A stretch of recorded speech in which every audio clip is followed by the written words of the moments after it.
think it's time for History is a Drag. Yes, this is one of my favorite new parts of the show. Yes, look at this. Look at how high tech we are this week. Here we are. I've got a little iPad. Is that what you call these? Yeah. A tablet. Yes, and today it's got my notes on it. See, no more papers. I feel so professional. Look, do I look like a teacher? Do I look like one of your teachers from when you were in school? Mr. Vivre. Mr. Vivre, I need to go to the little boys' room. Oh, well, Mr. Vivre's going to have to take you. Yeah, she's going to have to take you and pull down your pants for you. Of course, Mr. Vivre teaches at one of those, tech schools or whatever, and everybody's 17 or 18. Not a pedophile. All right, Merry Christmas. Here we go. Can I spell unparalleled? Absolutely. My spelling is unparalleled.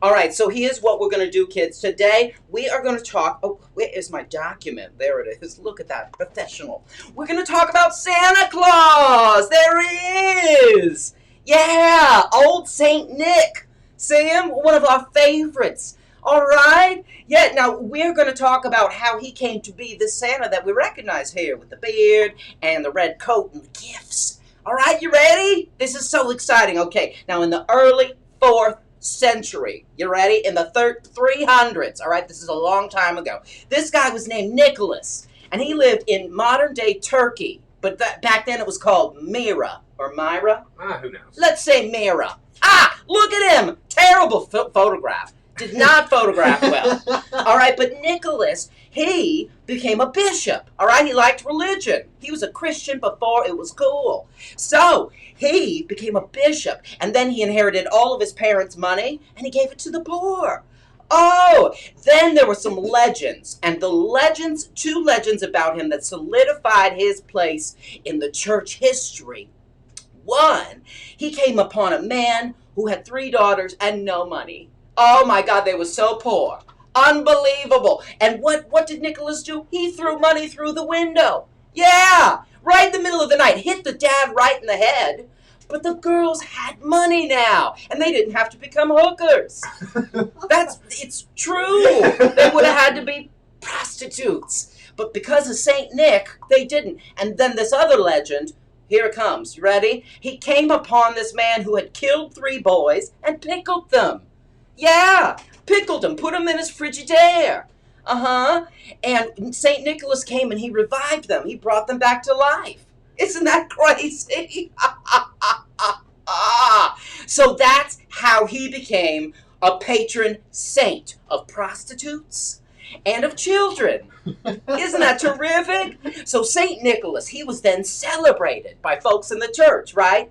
And in the 12th century, he was celebrated every single year on the day of his death, which was December 6th. December 6th, yeah. That is when he died, and so they celebrated with food and with merriment and all that stuff. Okay, great. So everybody's having a wonderful time, enjoying themselves. St. Nicholas, we're going to celebrate him, great. And then the Protestants. They came and screwed it all up. The goddamn Protestants. All right, they canceled the St. Nicholas celebrations because they didn't like the Catholics, and he was a saint, and saints are Catholic. So the Protestants said, no more of this, you can't do this, all right? But we still want presents. Which was a big part of the St. Nicholas celebration. So they decided to give the job to Jesus.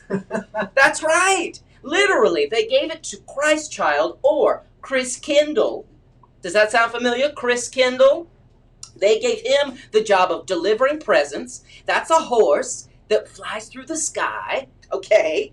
And so now baby Jesus delivers presents, and he's got some help from some creepy assistants. Look at those guys. They'd come and beat you.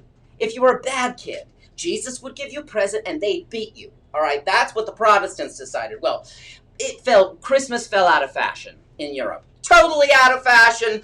The Protestants are right. Or Saint Nick fell out of fashion. Saint Nick fell out of fashion, all right? Except in the Netherlands. This is exciting. The Dutch celebrated the feast of Sinterklaas, which is Dutch for Santa Claus or St. Nicholas. And he would ride a white horse through the sky, and he was assisted by Zwarte Piet or Black Pete, who's a person in blackface. And it's, yeah, and there he is. Look, oh my God. This is from like last year. This is very controversial, but this is Santa Claus's assistant, Black Pete. I can't believe it. Okay, get rid of that picture. All right, okay, crazy. But he rides a white horse through the sky, and then the kids, they'd leave stuff in their shoes for Santa Claus and Black Pete.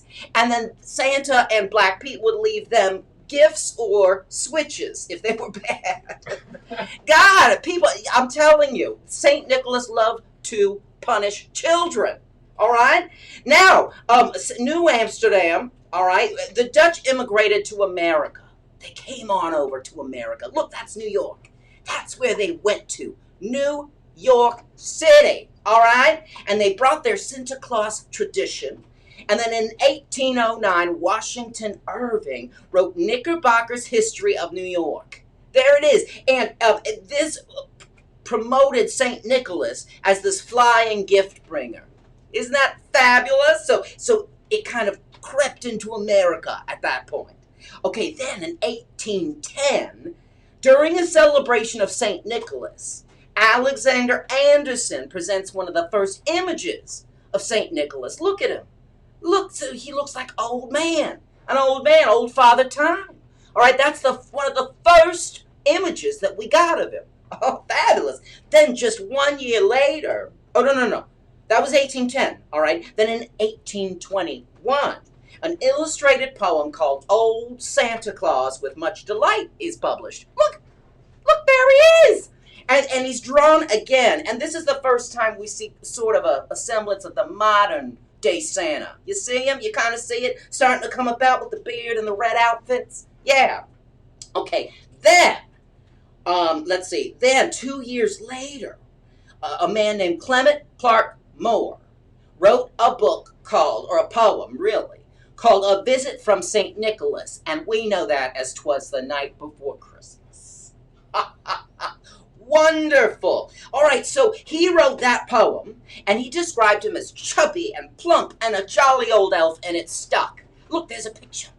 There's a picture, but he still didn't have the red suit or any of that stuff yet. That came in 1863, when Thomas Nast started drawing Santa Claus. There's Thomas Nast, and let's see his picture of Santa. Oh, that looks a lot more like Santa, doesn't it? Oh my goodness, I would have sex with him. Yeah, because I have a Santa thing. Yeah, I do. I think he's sexy, and that is a sexy photo. Oh, I'm sweating. I'm so excited. Oh my God, what is underneath that belly full of jelly? That's what I want to know. All right, so after Thomas Nast started drawing Santa Claus, a bunch of artists started drawing him, all right? And he went through a lot of iterations, a lot of different interpretations. However, you might know a little company called Coca-Cola. Ever heard of them? Yeah, it's what's rotting your teeth out, you dumb bitch. Yeah, well, Coca-Cola, they hired someone named Haddon Sunbloom, this guy, and he used The Night Before Christmas and his own image to inspire the drawings that Coca-Cola used for their Christmas advertising. Oh, there he is! That's the Santa we know! Look at him! Oh my goodness! And look at that tiny little cup of Coke he's holding. That's how much Coke people used to drink when they were thin, and he wasn't even thin. Look at him! Oh, it's adorable. Don't leave Santa milk. Leave him Coca-Cola. If you don't, you are trash. He will leave a switch for you, all right, or a broom to beat you with. Yeah. And that's it. That's how we came to know Santa as we know him today. Ah, did you love that? Oh my goodness, history is a drag.